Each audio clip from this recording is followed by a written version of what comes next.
สวัสดีค่ะทุกคน วันนี้นะคะตากลับมาอีกครั้งจะมารีวิวนิยายวายเรื่องป่าเขตรักนะคะของนักเขียนอสูรเกล็ดนิลเรื่องนี้นะคะมีคนแนะนำให้ไปอ่านนะคะก็เลยลองเข้าไปอ่านเรื่องนี้นะคะสนุกนะแล้วก็แบบหวานๆคือเป็นความรักนะคะของสัตวแพทย์หนุ่มนะกับหัวหน้าพิทักษ์ป่าใครสนใจนะคะลองติดตามฟังเรื่องคร่าวๆดังนี้ นายเอกของเรานะคะชื่อว่าชลทานหรือหมอชนนะคะเพิ่งเรียนจบสัตวแพทย์แล้วก็มาเป็นสัตวแพทย์ประจำหน่วยคัชสีนะคะ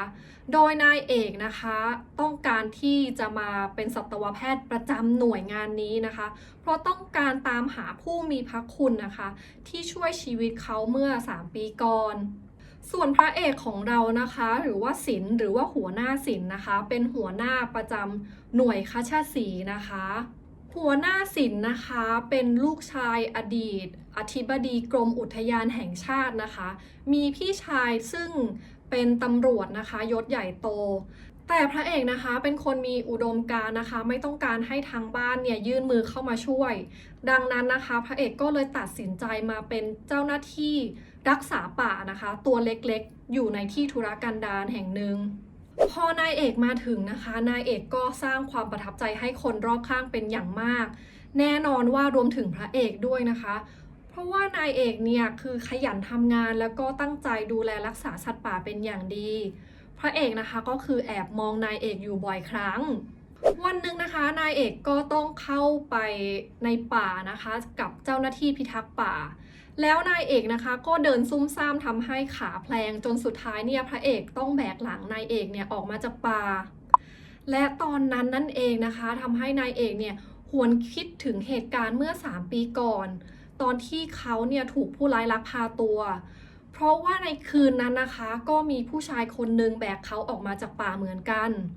และนั่นนะคะทำให้นายเอกต้องการที่จะรู้ความจริงนะคะว่าใครกันแน่ที่เป็นคนช่วยเขาเมื่อ3 ปีก่อนจะเป็นหัวหน้าศิลป์หรือเปล่าดังนั้นนะคะในหลายๆวันต่อมานะคะนายเอกก็คือพยายามวางแผนเพื่อที่จะให้พระเอกเนี่ยถอดเสื้อเพราะว่านายเอกต้องการที่จะเห็นนะคะว่าที่หัวไหล่ซ้ายของพระเอกเนี่ยมีแผลเป็นจากการถูกยิงหรือเปล่านะคะแต่นายเอกทำเท่าไหร่นะคะก็คือแผนมันเฟลนะคะคือไม่สามารถที่จะเห็นรอยแผลเป็นได้อยู่ดีวันหนึ่งนะคะในหมู่บ้านที่พระเอกกับนายเอกอยู่เนี่ยเขาก็จะมีงานพิธีบวชป่าสืบชะตาน้ำนะคะแล้วก็มีการปลูกป่าทดแทนพระเอกก็พานายเอกเข้าไปร่วมงานนี้นะคะนายเอกก็แบบตื่นเต้นนะคะเป็นครั้งแรกที่ตัวเองมีโอกาสได้เข้าร่วมงานนี้นายเอกนะคะต้องการที่จะไปช่วยปลูกป่าแต่นายเอกเนี่ยปลูกต้นไม้ไม่เป็นนะคะพระเอกก็เลยต้องเข้าไปช่วยโดยที่นายเอกนะคะคือไม่รู้เลยว่าต้นไม้ที่ตัวเองปลูกกับพระเอกเนี่ยคือต้นรักพอพระเอกเฉลยนะคะว่าแบบคือต้นที่ปลูกด้วยกันเนี่ยเป็นต้นรักนะคะนายเอกก็คือแบบเขินหน้าแตกมากฉากนี้ก็คือแบบฟินๆนะทุกคนเพราะว่านายเอกกับพระเอกนะคะคือต้องทำงานด้วยกันเกือบทุกวันแล้วทั้งคู่ก็อยู่บ้านใกล้กันนะคะทำให้พระเอกเนี่ยคือค่อยๆชอบนายเอกมากขึ้นเรื่อยๆและพระเอกนะคะเผลอไปทำท่าทีสนิทสนมเป็นพิเศษกับนายเอกในที่สาธารณะและในขณะนั้นเองนะคะลูกชายของผู้มีอิทธิพลในพื้นที่นะคะหรือแม็กซ์เนี่ยเข้ามาเห็นแม็กนะคะไม่ชอบพระเอกมานานมากแล้วนะคะเพราะว่าพระเอกเนี่ยไปขัดขวางขบวนการฆ่าสัตว์ป่าสงวนนะคะรวมถึงขบวนการลักลอบขนของเถื่อนนะคะในเขตพื้นที่อุทยานดังนั้นนะคะพอแม็กซ์เนี่ยได้เห็นว่าพระเอกทำตัวสนิทสนมกับหมอชนนะคะหรือนายเอกแม็กก็คือมีเซนส์น่ะเหมือนรู้ว่าพระเอกเนี่ยต้องชอบหมอชนแน่เลยนะคะแม็กซ์นะคะก็เลยพุ่งเป้าไปที่นายเอกเพื่อที่จะแก้แค้นพระเอกกลางดึกคืนหนึ่งนะคะมีคนร้ายแอบเข้ามาทำร้ายนายเอกนายเอกก็รีบโทรศัพท์ไปบอกพระเอกนะคะแล้วพระเอกก็คือเข้ามาช่วยนายเอกได้ทันเวลาแต่ก็ทำให้ตัวเองเนี่ยได้รับบาดเจ็บหลังจากที่คนร้ายหนีไปนะคะพระเอกก็เข้าไปกอดนายเอกเข้าไปปลอบนายเอกนายเอกก็คือรู้สึกอบอุ่นรู้สึกปลอดภัยนะคะที่พระเอกเนี่ยเข้ามาช่วยตัวเองได้ทันเวลาเหตุการ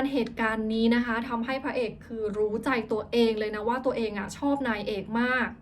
ดังนั้นนะคะพอรู้ใจตัวเองหลังจากคืนวันนั้นนะคะพระเอกก็ทำตัวชัดเจนกับนายเอกนะว่าตัวเองชอบนายเอกและนายเอกนะคะก็คือสับสนและก็หวั่นไหวอยู่หลายครั้ง เหตุการณ์ลอบทำร้ายนายเอกในคืนนั้นนะคะเลยทำให้พระเอกขอร้องให้นายเอกเนี่ยมาอยู่ที่บ้านพักของตัวเองและในนิยายนะคะก็จะมีแบบฉากหวานๆฟินๆนะคะในระหว่างที่ทั้งคู่แบบอยู่ด้วยกันตัดกลับมาทางฝั่งของคนร้ายนะคะถึงแม้ว่าการเข้าไปทำร้ายนายเอกรอบที่หนึ่งก็คือไม่สำเร็จแต่คนร้ายนะคะก็คือยังพยายามหาทางที่จะทำร้ายนายเอกโดยคืนหนึ่งนะคะคนร้ายเนี่ยก็ทำการหลอกพระเอกนะคะโดยการแจ้งข่าวเท็จเข้าไปในอุทยานว่า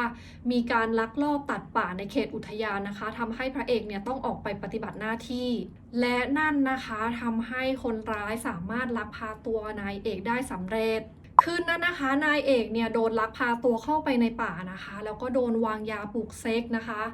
คือเพราะว่าคนร้ายต้องการที่จะแบบ NC กับนายเอกก่อนที่จะฆ่านายเอกทิ้งนายเอกคือโชคดีนะคะที่พระเอกเนี่ยสุดท้ายตามมาช่วยนายเอกได้ทันเวลาพอดี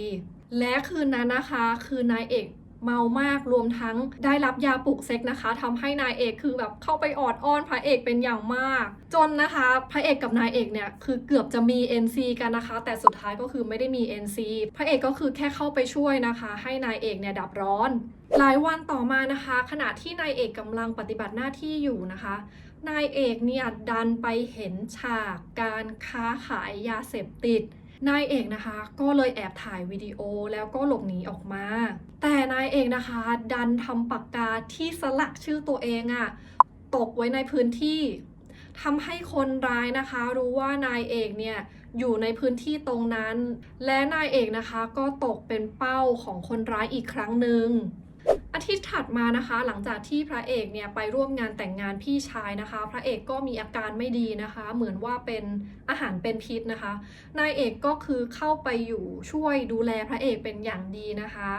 และในวันต่อมานะคะในขณะที่พระเอกยังนอนหลับอยู่นะคะคนร้ายนะคะก็ออกอุบายแจ้งข่าวเท็จอีกแล้วนะคะโดยแจ้งข่าวว่ามีคนนะคะเจอสัตว์เนี่ยได้รับบาดเจ็บในป่าลึกและนั่นนะคะทำให้นายเอกต้องออกไปปฏิบัติหน้าที่พอพระเอกตื่นขึ้นมานะคะไม่เห็นนายเอกก็รู้สึกกระวนกระวายใจนะคะยิ่งพอได้ทราบข่าวนะคะว่านายเอกเนี่ยออกไปปฏิบัติหน้าที่เนี่ยพระเอกก็รู้ทันทีเลยว่านายเอกถูกหลอกเพราะว่าสถานที่ที่คนร้ายแจ้งเข้ามาเนี่ยเป็นสถานที่ที่สัตว์ป่าไม่ได้อยู่อาศัยดังนั้นนะคะพระเอกก็เลยรีบไปช่วยนายเอกแต่เพราะว่าอาการของพระเอกยังไม่ดีนะคะพระเอกเนี่ยพอไปช่วยนายเอกก็สุดท้ายพลาดท่านะคะถูกยิงบาดเจ็บสาหัสและก็ถูกนำตัวส่งโรงพยาบาลในระหว่างนะคะที่นั่งรอพระเอกนะคะอยู่หน้าห้องผ่าตัดลูกน้องพระเอกคนนึงเนี่ยก็เข้ามาพูดคุยกับนายเอกทำให้นะคะนายเอกรู้ว่าพระเอกนะคะหัวหน้าศิลป์เนี่ยคือคนที่ไปช่วยนายเอกเมื่อ3 ปีก่อนนายเอกนะคะรู้สึกตื้นตันใจมากที่หัวหน้าศิลป์เข้ามาช่วยตัวเองในทุกๆสถานการณ์แต่ก็รู้สึกผิดเหมือนกันนะคะที่ทำให้พระเอกเนี่ยได้รับบาดเจ็บหลังจากที่พระเอกออกจากโรงพยาบาลนะคะนายเอกก็คือดูแลพระเอกเป็นอย่างดีนะคะเพราะว่าทั้งคู่นะคะผ่านเหตุการณ์เลวร้ายมาด้วยกันหลายเหตุการณ์นะคะทำให้ทั้งคู่เนี่ยคือผูกพันกันเป็นอย่างมากถึงแม้ว่าจะไม่มีใครสักคนนะคะบอกความรู้สึกของตัวเองออกไปนะแต่ว่าการกระทำของคนทั้งคู่เนี่ยทำให้ทั้งพระเอกแล้วก็นายเอกเนี่ยรู้ว่าทั้งคู่เนี่ยรักกันคืนนึงนะคะนายเอกตัดสินใจสารภาพกับพระเอกว่าตัวเองรู้แล้วว่าหัวหน้าศิลป์คือคนที่ช่วยตัวเองออกมาจากเหตุการณ์เมื่อ3 ปีก่อนนายเอกก็เข้าไปขอบคุณนะคะพระเอกจากใจจริงและคืนนั้นนะคะพระเอกก็ขอคบกับนายเอกอย่างเป็นทางการแล้วทั้งคู่ก็แบบว่ามี NC กันหวานมากพอพระเอกนะคะหายดีนะพระเอกก็เข้าทำการสืบคดีนะคะรวบรวมหลักฐานจนสุดท้ายเนี่ยสามารถจับคนร้ายมาลงโทษได้หลังจากนั้นนะคะในนิยายก็คือจะมีแต่ฉากหวานๆนะคะมีฉากแบบไปสู่ขอนายเอกมีฉากแบบที่พระเอกคือไปซื้อบ้านไว้ให้นายเอกแล้วก็ขอให้นายเอกเนี่ยย้ายมาอยู่ด้วยกันและนะคะหลังจากนั้นทั้งคู่ก็แบบอยู่ด้วยกันอย่างมีความสุขโดยรวมๆนะคะเรื่องนี้เป็นนิยายที่สนุกนะคะเป็นนิยายโรแมนติกค่อนข้างหวานนิยายเรื่องนี้นะคะถือเป็นนิยายน้ำดีนะคือไม่ได้มีแค่เรื่องของความรักนะคะยังแฝงนะคะข้อคิดถึงเรื่องรักป่ารักสัตว์ป่ารักผืนแผ่นดินนะคะโดยส่วนตัวนะคะ มีนิดนึงนะคะขอคอมเมนต์ว่าแบบมีการตัดฉากไปมาหลายรอบเหมือนกันนะคะ คือไม่ได้ทำให้เรื่องงงนะคะ แต่แค่ทำให้เหมือนกับว่าอ่านสะดุดนิดๆหน่อยๆนะคะ แต่โดยรวมๆนะคะก็ถือว่านักเขียนทำได้ดี ยังไงนะคะนี่ก็เป็นคลิปวิดีโอรีวิวคร่าวๆนะคะของเรื่องป่าเขตรัก